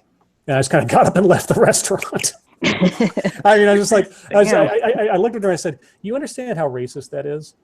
And I said, you've just invalidated anything I might do or anything I have done, and said that it all happened either good, bad, or otherwise because of my skin color. How would you like it if I said that to you? And this was a girl that was, I believe she was Black Filipino mixed, and it was just so weird. It was so surreal. And then my sister started saying stuff like, "Oh, you know, gender is a social construct." And like, oh my god. But what actually, according to medicine, it's not. I just feel like I need to say that it really, really, really isn't. Yeah, I thought for a while about trying to do a video channel, but I was just so overwhelmed with how awesome like the guys that were already doing it were, like Sargon and Skeptor and Randomer Cam and these guys. I thought I don't have anything to say, or I don't have anything to top that or try to offer. And then randomly, and that was like two and a half years ago or something now. And then like 2 months ago or whatever, I was just on minds.com, and for whatever reason, I got a message on there, a post from Irate saying, hey, I'm going to stream in a minute. I'm bored. Anybody want to come on? And I was like, sure. And so I went on to my very first live stream on YouTube. I'm like, oh, I'm like, now I'm going to be forever immortalized on this one little digital thing, and I'm being broadcast in front of people. And so I started talking to him, and he's just like, yeah, you should try it out. I went, okay. So I downloaded Vegas, and I threw together a video and posted it. And then the rest is, I guess, history or something. And now we have the world from Ferg. Ferg, hey, Ferg. Are you here? Are you with us? Or are you just sort of, there you are. Yeah, I'm here. What's up? Not too much. How are you? Oh, I'm good. I'm good. So would you like to introduce yourself to the audience real quick for those who don't know who you are? Yeah, I'm Ferg. I'm just a shit lord, not a particular smart one, but I try to find new things every day, you know, keep it interesting. Okay. So the topic of framing is, what are your intentions? Ferg, what are your intentions with your education right now? Oh my goodness, I don't even know. When I was in the Navy, I got a bachelor degree in healthcare administration. Get out, and that's a load of shit. So right now I'm trying to get the prereqs, go to nursing school, and that's basically just to supplement my income. And then, yeah, that's about as far as I'll go with education, unless I want to just get a economics degree for the hell of it. Well, I mean, is there a particular career field you're trying to shoot for with your education or anything like that? I want to run for different offices, whether it's city council or mayor, stuff like that. That's kind of what I'm heading towards as of now. So what has inspired you to want to do that? Just, you know, I get out of the Navy, I come back to what's supposed to be a red state, and, you know, everything's socialized, and I go to their colleges, and all these social justice warriors around my red state, you know, this isn't supposed to happen here. Okay. So there's various things, you know. Growing up, I kind of have a bitter taste in my mouth for the education system. Mm-hmm. You know, I've watched a downward trend of standard of living here where I'm from in Kansas, and it's not good. So I want to do what I can to change it. Cool. That's good. Oh yeah, and you remember my cousin that used to make YouTube videos, right? Yes. He's in poli-sci, so he's looking to go do stuff like that, whether it's intern in our capital or whatever. So his and I can't even talk. Ian's and I interests really align, as you probably noticed when we first started this little YouTube thing. Yeah, I called it Fergus Twins. Yep.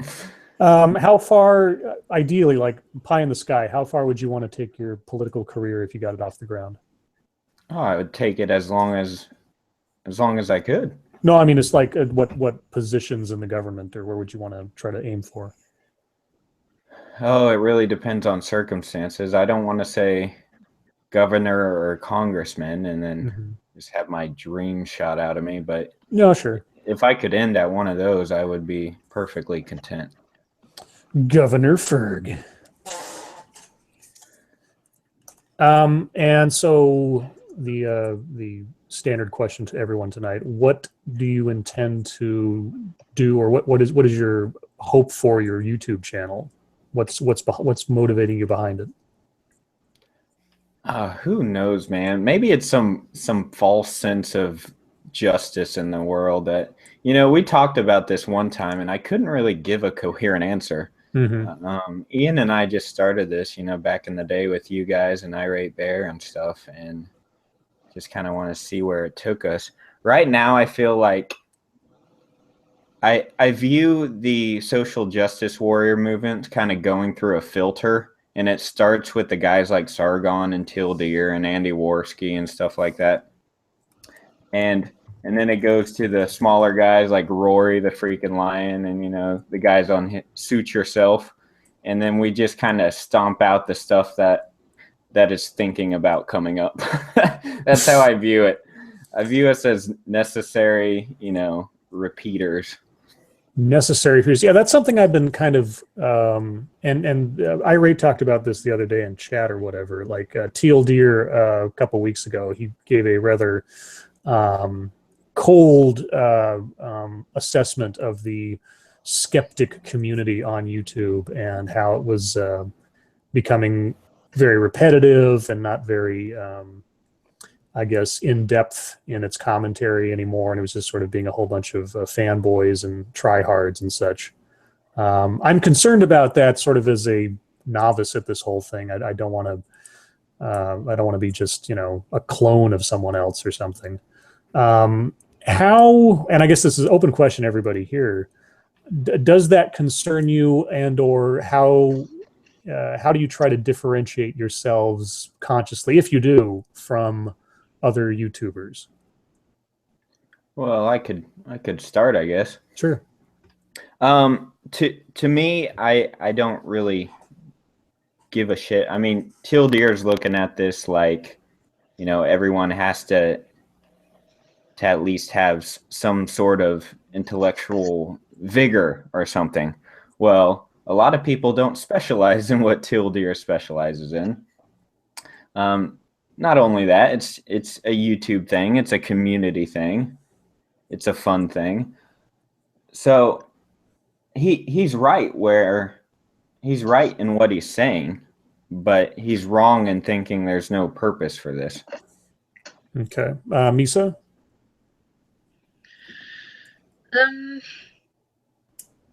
I don't know, because I kind of see what Tilda is saying, because I actually made a complaint like this a couple of weeks ago when I made my video about the atheist gamer, saying how he's kind of making our quote-unquote community look bad, because if a feminist stumbles upon his channel, they're going to say, oh, look, see, all you anti-feminists, you don't actually use proper arguments, you just insult us and that kind of stuff.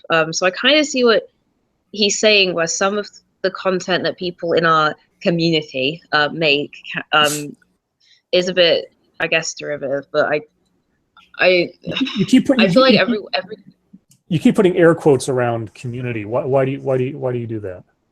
Well, because I don't see like the whole skeptic genre as a community necessarily. Like I see us, like this little group we're in, as a community, because people like you guys in Bed and Tail Feature and stuff. I feel like we're all buddies, So we're our own little community. But I'm not like friends with Sargon or like Armored Skeptic or Shoe on Head or Blair White. Like I've spoken to a few bigger YouTubers, but we're not a community necessarily, I don't think. What about you, Blood? Well, here's the thing. I hate that people think, or some people seem to think, that because we all do similar types of videos and similar types of content, that we all think the same and that we're all the same. because we're not. I've come to find out in meeting all these people, and especially in being Mama's infamous after parties, greatest things ever. But Thank you. we are all very different, more different than most people know. Mm-hmm. I know that this area of the internet, because I refuse to use community. Yeah. This area of the internet, I know that it came from the skeptic or atheist community. There's a lot more Christians out there than you know. Mm-hmm. They just keep it quiet because they don't want to get bashed. Right. There's it's not all, you know, it used to be, it was kind of like left of center, and that's not so much anymore. There's a lot of right of center. I'm right of center. Mm-hmm. So, you know, I don't really agree that you could make this community, if that's the word you want to use, look bad. Because I think that if that happens, it's on the individual. It's not on all of us. What about you, Mama? Well, I don't think community is really the right word, but I didn't even know I was considered a skeptic until someone identified me as such. Mm-hmm. And I was like, oh, okay, then I guess. That's pretty much. Yeah, falling into these labels and all this other stuff. Yeah, I'm kind of averse to the word community as well, because I sort of think of it like this.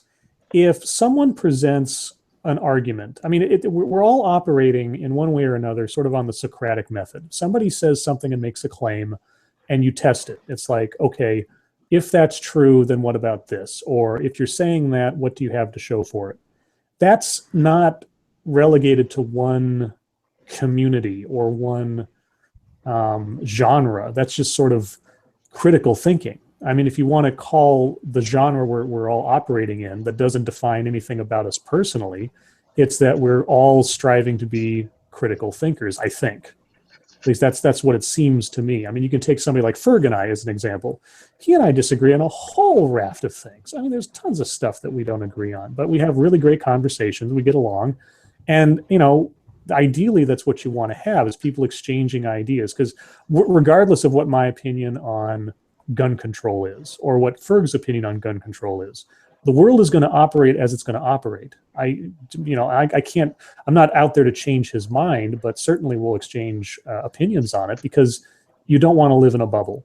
You don't, I mean, if you can do anything to avoid it, don't live in a bubble. And I think that's what Teal Deer was concerned about, partially, was that with all this interweaving of people's drama, I mean, we've seen it this week, this interweaving of drama. You know, one person in the quote unquote community gets in trouble or something happens.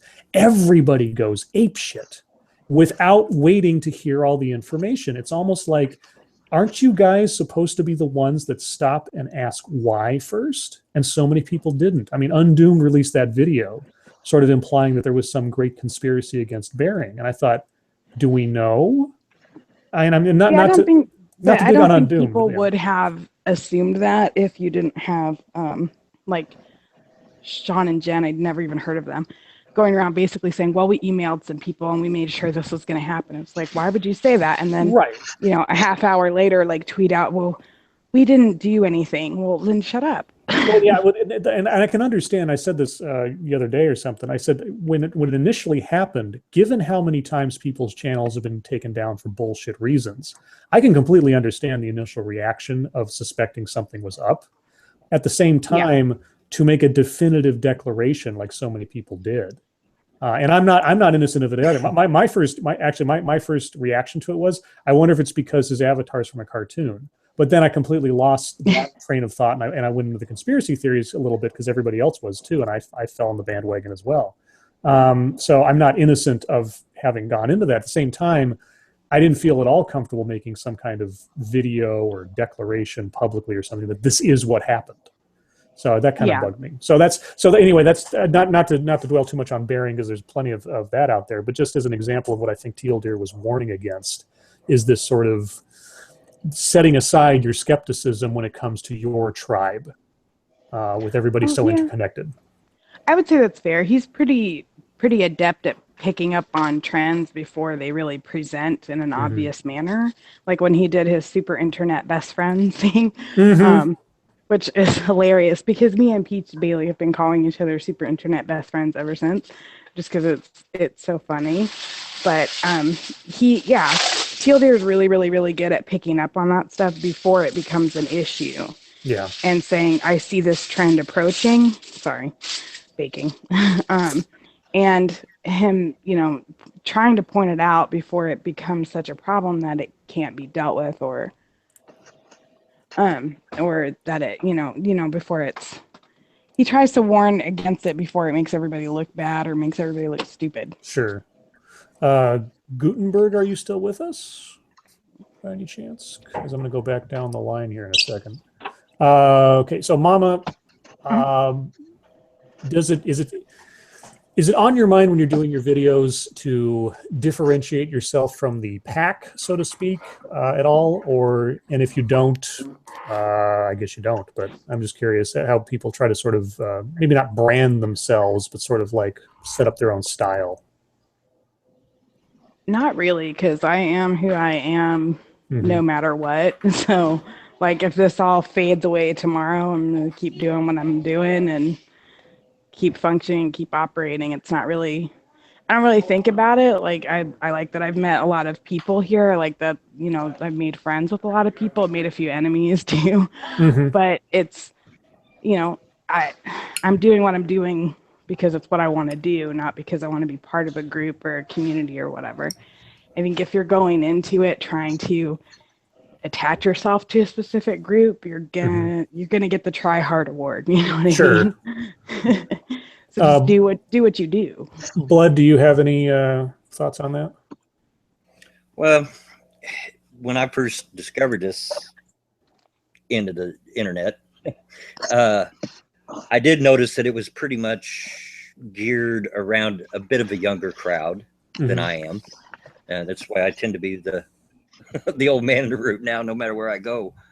But I thought that older people like me or in their 40s, their voice was a little bit underrepresented, as well as the redneck crowd.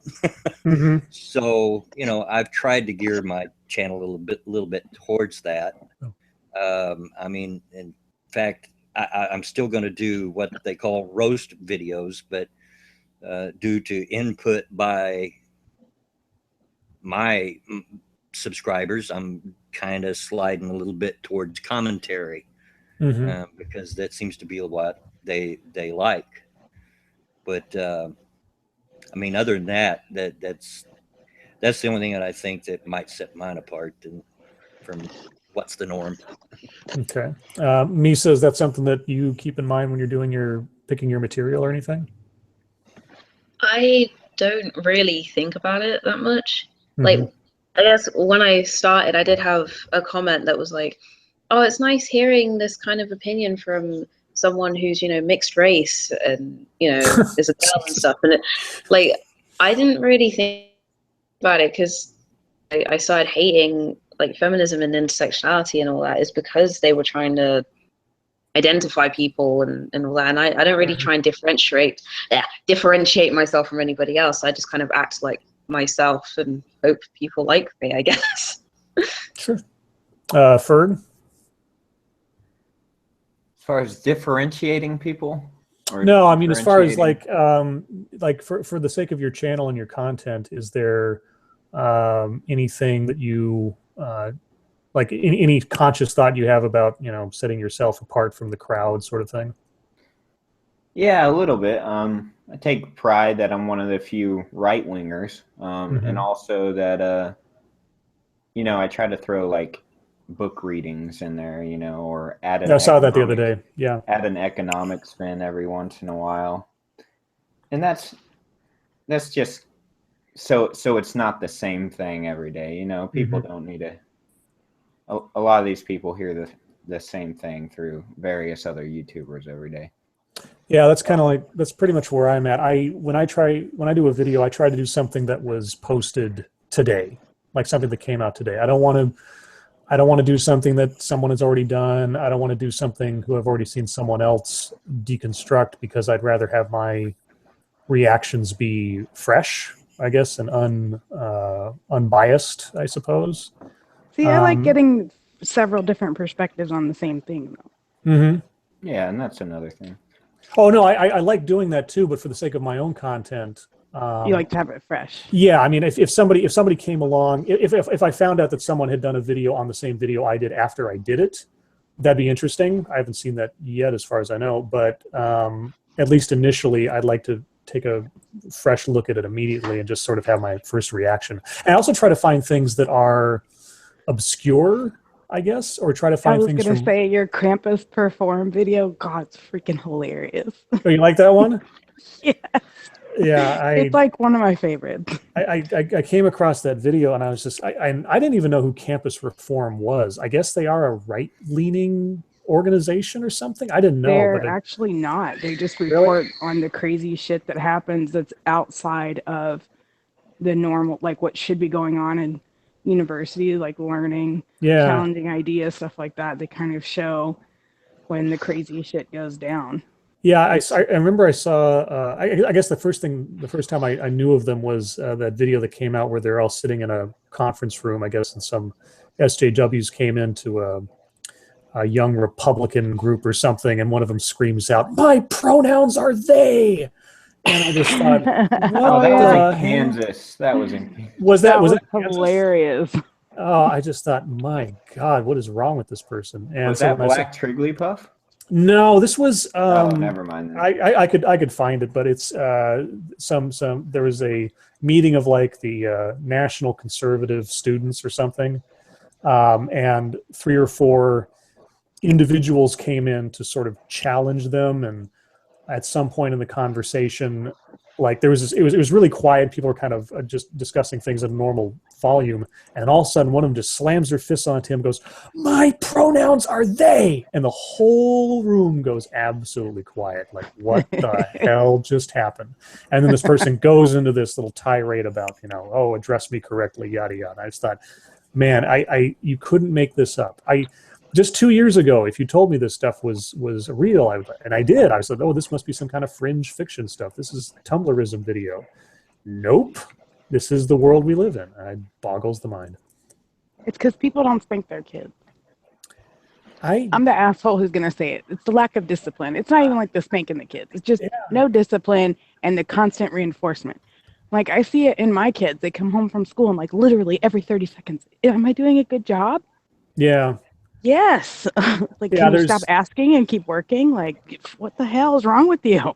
Yeah. It takes some hours to get out of that. I can't imagine, like, not to derail the conversation, but to grow up with that your entire life, it must be so hard to process when you become an adult and you go out into the world that everybody's not on board with this constant reaffirmation shit. Yeah. My parents didn't coddle me. Yeah, when I fell down and skinned my knee, my mom would put a Band-Aid on it, but my dad would look at me and say, "You're fine, toughen up." It's just like, there you go. This, shit happens. Just grow up. So I'm glad I wasn't coddled. I'm glad I grew up just sort of dodging this bullet of this kind of culture. I really wonder I often wonder, like, if I had been in college now rather than when I was, which was just, I guess, 10 years out from all this craziness really taking hold, I wonder if I would have come out unscathed. Would I have had the fortitude of mind not to be taken in by this stuff? I wonder about that. I don't know the answer to it. That's a very good and introspective question. I have too many of them as it is. I'm like thinking if I were in college today. Yeah, if I were in college. But I don't think so, because I wasn't buying this bullshit in high school or middle school either. So yeah, probably I wouldn't have. My mom was a feminist, and that is like the best way to make your kids not feminists, is let them be raised by a feminist. Like, your whole worldview is completely like tilted on its axis, and you have to get it back. And it's weird. It's like that experiment where they put glasses on people where they saw everything upside down. Mm-hmm. And after 3 days, their eyes would adjust. Right. and they would see things right side up again. But then when they took the glasses off, everything would be back upside down for like a few days. Mm-hmm. That is growing up with a feminist mom. Wow. Everything is so fucked up, and you get out into the world and you're like, oh, it doesn't actually operate that way. There is no patriarchy. Men are not trying to keep me down and oppress me. Mm-hmm. Now I don't know what to do because that's how you grew up, you know.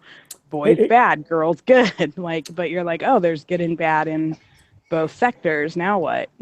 Hey, Blood, I had a question for you. You mentioned earlier how you've been sort of opposing stuff like this since the 70s. How do the, maybe not the specific looks and subject matter, but how do the modern version of what you experienced in the 70s compare?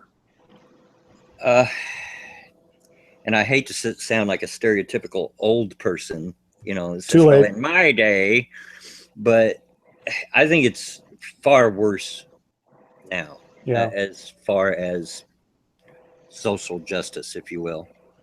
And I blame my generation, the baby boomers. You know, Dr. Spock come around, and Mm-hmm. people started coddling their children, and now we've got a generation of babies. I've seen some dumb American do a video, I think it was today, and she was just spot on with the people that do this are looking for attention, and by giving them attention and coddling them as, oh, so you poor little baby, which is what they get over on Tumblr, then they learn to do that. And I think it's a little bit worse today. Mm-hmm. It was a bit more radical at times in the 70s. Right. You know, you had second wave feminism and so forth. But I think it's more widespread today, if that makes sense. It's and maybe, and correct me if I'm wrong, but it seems like in the absence of any real complaint, like in the 70s, I could imagine with Vietnam and the drug war starting up and all that other stuff, there were maybe some legitimate bases for being more radical than normal. I'm not trying to justify like the weathermen or other people like that, but I'm just like, at least they'd have something rational to base their nutsiness on. Whereas today, there's so little. It's like what is trouncing down people these days? Nothing. I mean, we're not even at war. Well, I mean, we're constantly at war one way or another, but you know what I mean. We don't have a draft. We don't have. Is everybody being treated equally and fairly as they should be in the law and otherwise? No, of course not. But they never have been. But as compared to 20, 30 years ago, you got to be kidding me. Come on. Right. So I maybe it's like the lack of problems means you have to find a problem, or else you don't have a purpose. I would absolutely agree with that. My mom had a saying, I've said this before, I think, but you know, if you look for trouble, you're going to find it. Mm-hmm. And I think that is exactly where they're at now. There's these problems that, you know, that were being protested in the 60s and the 70s and so forth have been handled by and large.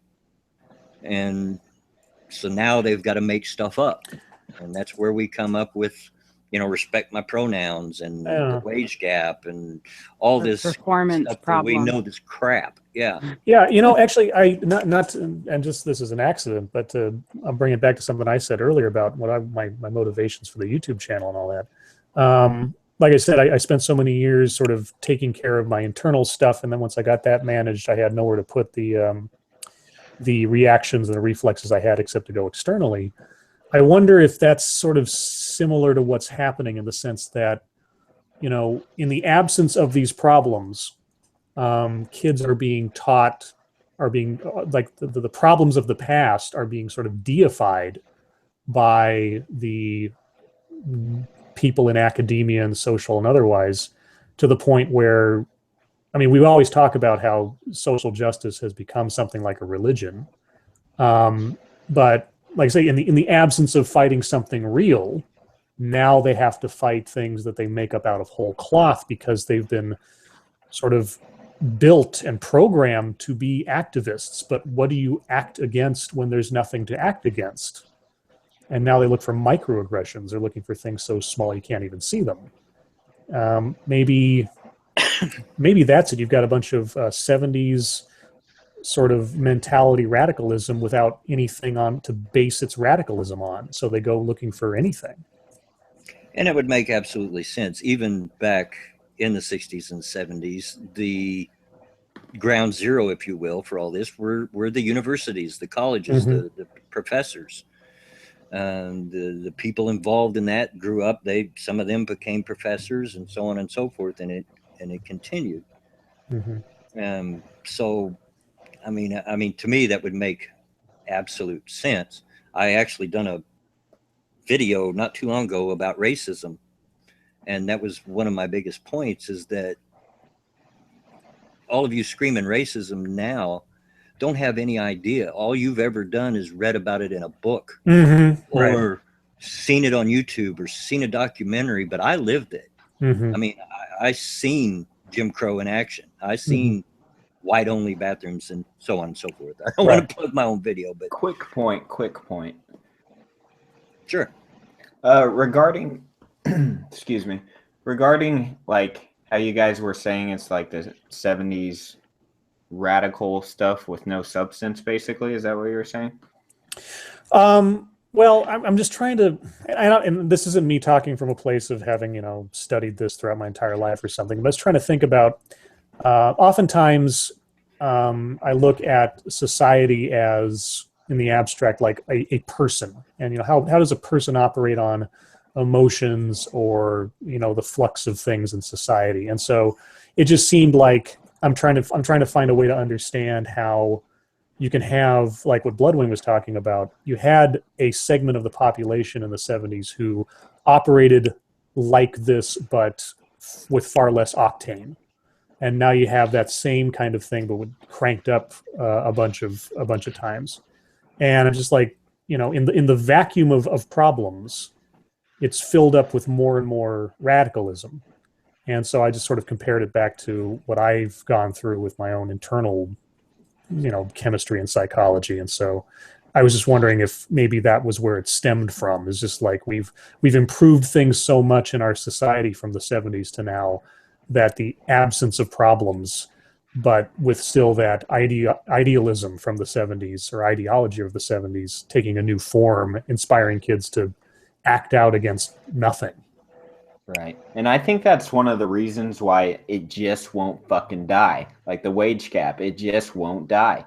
It's because these concepts are just so faith-based and abstract that you can't really argue them like you could with something substantial like microaggression or arguing unconscious bias. I mean, it's proving a negative. Yeah. Implicit bias is just ridiculous. Implicit bias. It's like freaking thought policing thoughts that they don't know they're having, as Ben Shapiro so eloquently put it. It's madness. And when you get into social justice studies, or the lens they look through when they're doing their studies, you just see these abstract concepts all come together to make a result that they wanted in the first place. And it's just a bunch of mess, and you can't argue with it, because how do you argue with something that's so abstract that only makes sense in the most purified mental gymnastic form there is? And of course, the other thing too, not only in creating problems that have no solution, so you can complain about them forever. Just thinking about, Sargon did a video on this a couple days ago about John Idarola. He did this little monologue. And he said, when you say you're colorblind, that's basically you saying you're a racist.